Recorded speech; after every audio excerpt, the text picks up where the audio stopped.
Gostaria de fazer uma pergunta agora para o nosso irmão, o ancião Edson Reis, já peço que se posicione. Essa pergunta é bem pertinente, viu, irmão? Eu creio que até eu mesmo fiquei pensando nessa pergunta e não a fiz, mas alguém ungido pelo Espírito Santo assim a fez. A pergunta é o seguinte: o que foi que chamou a sua atenção e lhe despertou do sono e abriu seus olhos da cegueira espiritual em relação ao pregar o Evangelho de Jesus para o Senhor, de forma que o Senhor se voltasse para o verdadeiro e único Deus? Então é mais ou menos um testemunho da sua parte com relação à sua conversão. Legal, amém. Graça e paz, irmãos. Então, funciona assim. Eu disse aqui numa das minhas palestras que o Espírito Santo é quem trabalha e isso vai de acordo com o tempo. O pastor Joaquim está aqui, e eu acho que o pastor Joaquim vai se lembrar, né, Joaquim? Algumas vezes que nós debatemos lá no centro de São Paulo, né? Ali na Praça Ramos de Azevedo, com o Lucian, pastor Natanael, lá na 24 de maio. E o pastor Joaquim, ele tem uma participação importante nisso, a gente nunca parou para falar sobre isso. Mas ele era um também que eu debati muito com o Joaquim, aliás, conheci crise de consciência com você. Foi você quem me apresentou o tabloide de Raymond France. Só que naquela ocasião, nós debatíamos, e eu era testemunha de Jeová, ferrenho mesmo. E essas falas dos apologistas nunca me trouxeram atenção. Então, quando esses irmãos faziam a exposição, e até hoje é assim, uma testemunha de Jeová sempre tem a resposta na ponta da língua. Isso é muito evidente. A resposta é clara e rápida. Mas, com o passar do tempo, eu comecei a analisar melhor a organização. Eu havia saído da organização, fiquei acho que uns 2 anos fora, e quando eu retorno para a organização, eu retorno agora de novo, buscando o meu cargo como ancião. E decidi reestudar as doutrinas. Quando eu decido reestudar as doutrinas, e reestudar acreditando que tudo aquilo era verdade, eu comecei a me deparar com algumas coisas que começaram a me incomodar.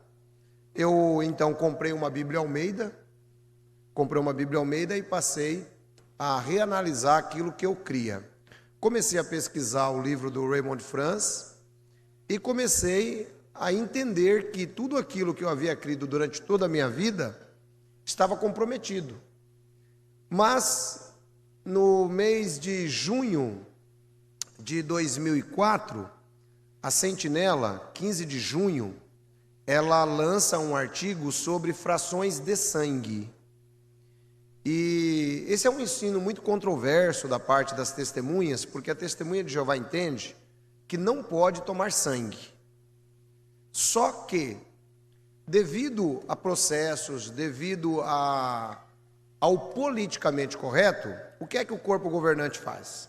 Ele resolve dividir o sangue em frações primárias e secundárias. E quando ele divide frações primárias, ele diz que o sangue, isso é coisa que o corpo governante inventou. Lembre bem que a ciência não trabalha com essa visão. Eles dividiram o sangue nos 4 componentes primários e nos secundários. Quais são os primários? Plaquetas, plasmas, glóbulos brancos e glóbulos vermelhos. Qual era a ideia? Que uma testemunha de Jeová não poderia tomar sangue total e nem frações primárias. Porém, ele poderia tomar frações secundárias. Que eram essas frações secundárias? As frações secundárias eram as proteínas do plasma, das plaquetas, dos glóbulos brancos e vermelhos. E aquilo me incomodou, isso foi em 2004. Aquilo me incomodou. E eu já vinha estudando. Então eu procurei alguns dos meus irmãos, que também são anciãos, todos eles, e comentei que eu não estava concordando com aquela visão. Veja, eu entrei defendendo a visão do corpo governante, a primeira, porque eu cria que realmente não poderia tomar transfusão de sangue. Então eu achei que eles violaram a Bíblia, quando ele disse que poderia tomar frações de sangue. E aí eu ouvi fique quieto que Jeová sabe o que está fazendo, o corpo governante é quem sabe, e eu tenho esse problema, irmãos. Eu, quando começo a pesquisar, eu vou pesquisando a fundo. E eu pesquisei e cheguei à conclusão que estava errado. Então, a pedra de toque que me fez sair da organização foi a questão do sangue. Que eu entendi que o corpo governante simplesmente estava se protegendo para que ele não pudesse ser vítima de processos né, e nem das pessoas que morreram, e agora liberando, de fato, o sangue para as testemunhas de Jeová, porém, de uma forma enganosa. Então, esses são os fatores básicos que me levaram a sair da organização das testemunhas de Jeová. Amém?